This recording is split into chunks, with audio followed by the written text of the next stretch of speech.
Welcome back to the Bar Exam Toolbox podcast. Today, we have another episode of our Listen and Learn series, this one discussing factual cause. Your Bar Exam Toolbox hosts are Alison Monahan and Lee Burgess, that's me.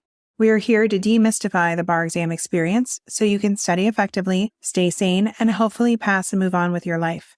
We're the co-creators of the Law School Toolbox, the Bar Exam Toolbox, and the career-related website Career Dicta. Alison also runs the Girls Guide to Law School. If you enjoy the show, please leave a review or rating on your favorite listening app, and check out our sister podcast, the Law School Toolbox podcast. If you have any questions, don't hesitate to reach out to us. You can reach us via the contact form on barexamtoolbox.com, and we love to hear from you. And with that, let's get started.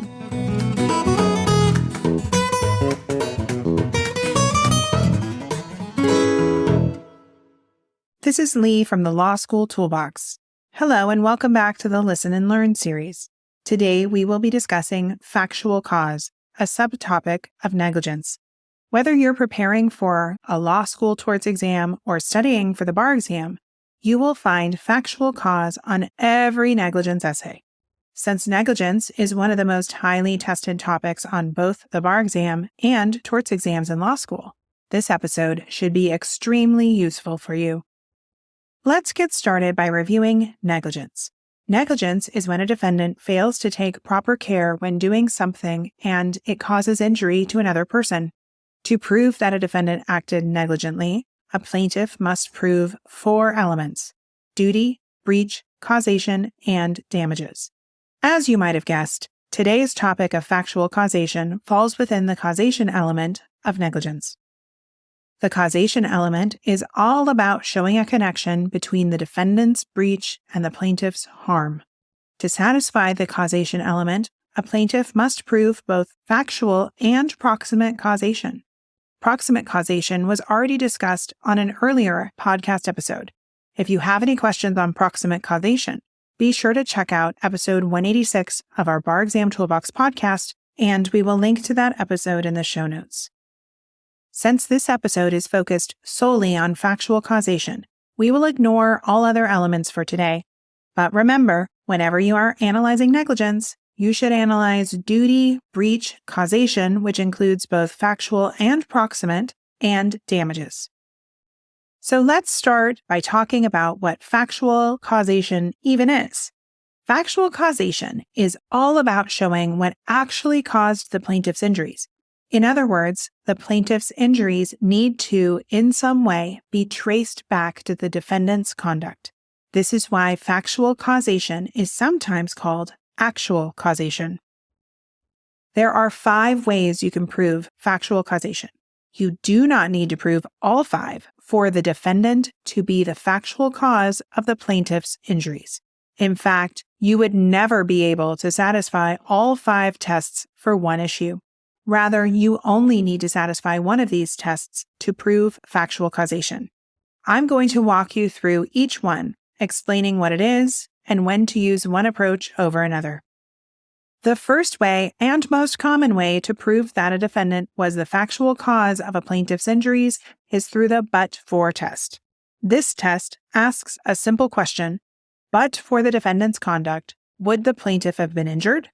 In other words, more likely than not, if the defendant had not acted that way, would the plaintiff have been injured? If the answer is no, factual cause is established. If the answer is yes, factual cause is not established. The but-for test is used when there is only one possible cause of a plaintiff's injuries. For example, let's imagine I am looking at my phone while driving down the street. Because I am too busy texting, I run a stoplight and crash into your car. To see if I was the factual cause of your injuries, we can use the but-for test because there is only one possible cause of your injuries: me texting while driving. The question would be, but for me texting while driving, would you have been injured? The answer is no. Had I not been texting, you would not be injured because I would not have run the red light. So let's look at a hypo to flesh out this test further. This one is adapted from a question on the February 2019 California Bar Exam. Dan, a dog breeder, had some 8-week-old puppies to sell. Bob and Carol went to his house to look at them. Dan invited them into the living room where the puppies were located. As they were examining the puppies, the largest puppy, without warning, gave Carol a nasty bite on her hand. Carol filed a lawsuit against Dan to recover for her injuries. With regards to the dog bite, can Carol establish negligence? First, keep in mind that your answer on a negligence essay needs to address the elements in this order: duty, breach, causation, and damages. Since this podcast is solely focused on factual causation, we will ignore the other elements and assume they are satisfied. Clearly, this is a situation where we would use the but-for test to establish factual causation because there is only one possible cause to Carol's injury: Dan not warning her about the dangerous propensities of that puppy. So we need to ask ourselves, but for Dan not warning Carol of the puppy's dangerous propensities, would Carol have been bitten? But for is satisfied because if Carol knew that puppy was dangerous, she would not have put her hands near the biting puppy. This means factual causation is established because the but-for test is satisfied. The but-for test is met pretty easily in most cases. This is because you can have a long string of events between the defendant's actions and the plaintiff's injuries and still satisfy the test. You can think of the but-for test like the domino effect. Imagine a long line of dominoes, maybe 50 dominoes long. The first domino in line is the defendant's conduct, and the 50th domino in line is the plaintiff's injuries. Once that first domino falls, it does not matter how many dominoes are in between. Eventually, that 50th domino will fall as a result of the first one. So let's try one more hypo, this time one that illustrates the domino effect a little better. This one is adapted from the July 2017 California Bar Exam. Doug was driving down a busy street while texting on his cell phone. Doug lost control of his car, slipped off the road, and hit electric company's utility pole. The pole crashed to the ground, and the fallen wires sent sparks flying everywhere. One spark landed in a piece of newspaper, setting the paper on fire. The burning paper blew down the street, landing on the roof of Harry's house. The house caught on fire and burned down. What claims may Harry reasonably raise against Doug? Here, Harry would want to bring a negligence claim against Doug. Again, we will just focus on factual causation, but if you were fully analyzing this question, you would want to discuss all elements of negligence. There is a lot going on here.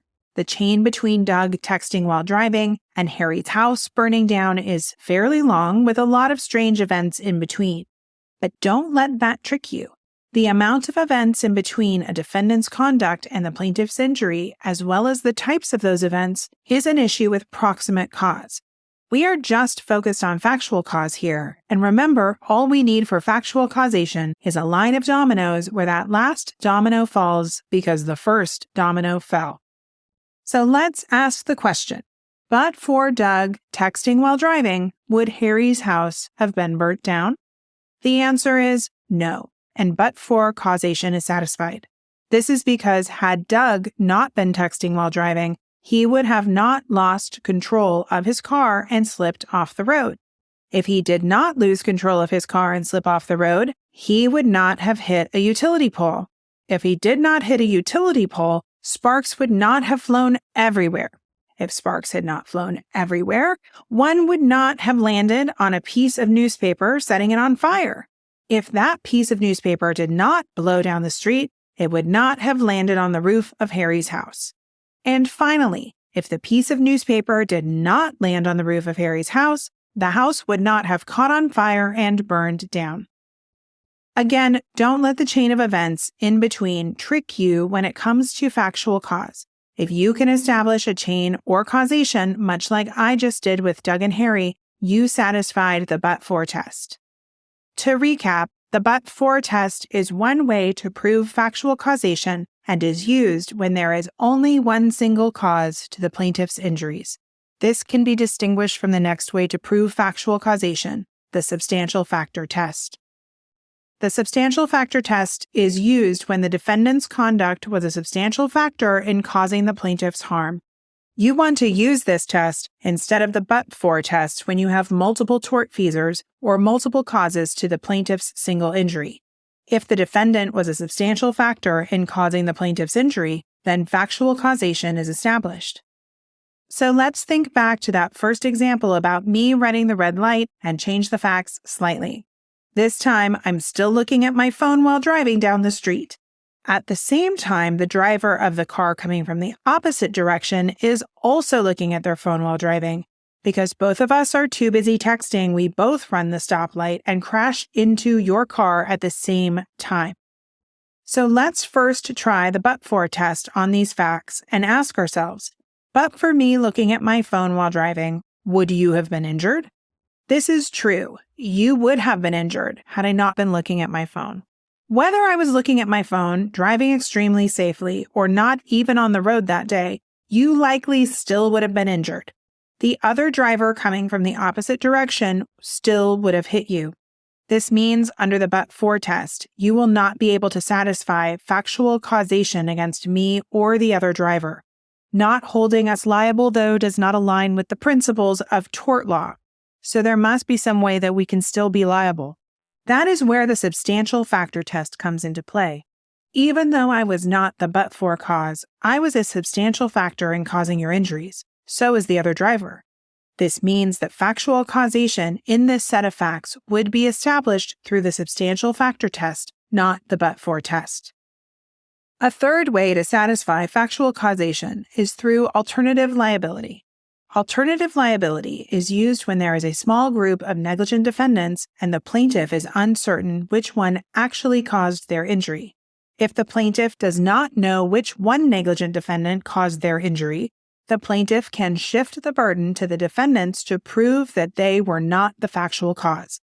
This means instead of the plaintiff having to prove the defendant was the factual cause, the defendants now have to prove that they were not the factual cause.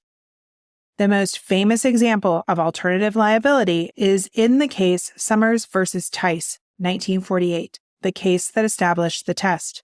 In this case, Summers went quail hunting with the two defendants, Tice and Simonson.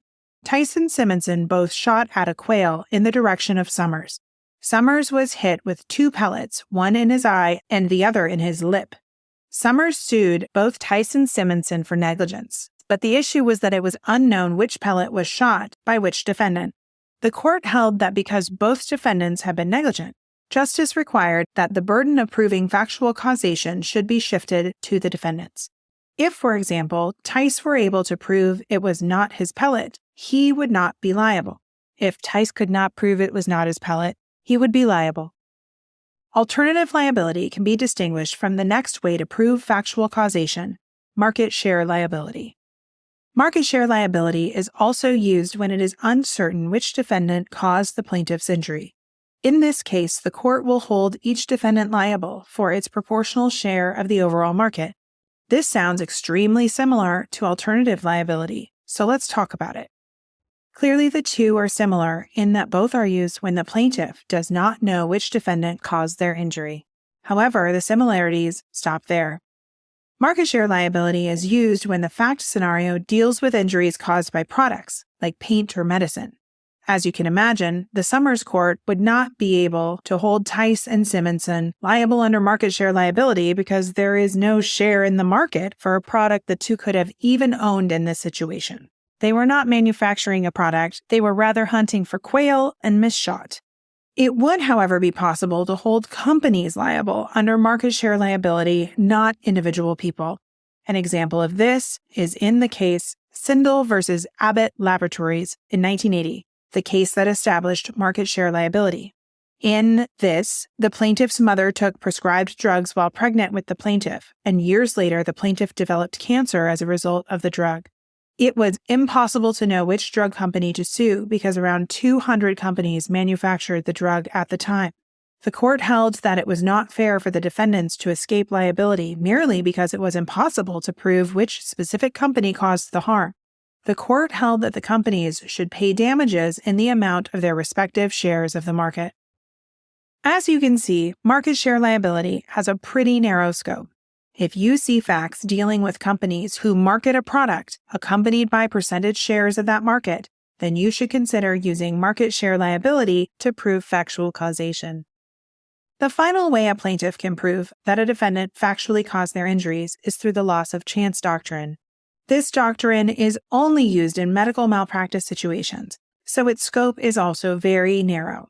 This doctrine states that a plaintiff will be able to show actual causation where 1. The likelihood of survival would have been greater than 50% had their ailment been diagnosed correctly, and 2. The likelihood of survival is now lower due to the misdiagnosis. Let's break this test down with an example. Imagine Mary goes to the doctor complaining of constant headaches. The doctor runs some tests and determines she has chronic migraines. The doctor gives Mary some medication and sends her home.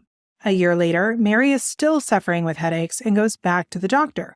This time, a different doctor diagnoses her with a late-stage brain tumor. The new doctor tells Mary she has had this brain tumor for quite some time, and had this been diagnosed earlier, she would have had more of a chance of survival. Now let's work through the loss of chance test. If Mary could prove evidence that at the time she went to the first doctor, her chance of survival was more than 50% if diagnosed correctly, then the first element would be satisfied.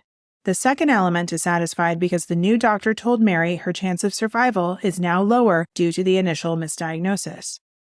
As you can see, loss of chance is an extremely narrow doctrine. If you encounter facts indicating medical malpractice likely accompanied by percentages of survival, then you should consider using loss of chance to establish factual causation. We are running out of time, so let's recap what we've learned. Negligence is a tort that has 4 elements: duty, breach, causation, and damages. Causation, the third element of negligence, requires both factual causation and proximate causation. Factual causation is established when you can show the defendant actually caused the plaintiff's injuries. To do this, 5 tests can be used. The first one is the but-for test. This is the most common one, so it should be the one that you are most familiar with.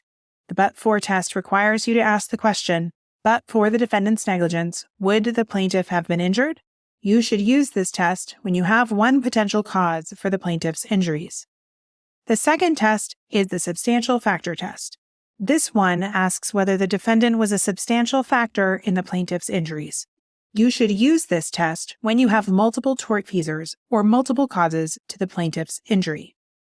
The third test is the alternative liability test. This is used when the plaintiff cannot determine which tortfeasor is liable for their injuries. The burden would then shift to the negligent defendants to prove they were not the factual cause. The fourth test is the market share liability test. You want to use this test when you have a plaintiff injured by a product, and it is impossible for them to prove which defendant produced the exact product that injured them. The final test used to establish factual causation is the loss of chance doctrine. Like I said, this one is extremely narrow in scope and should only be used in medical malpractice situations.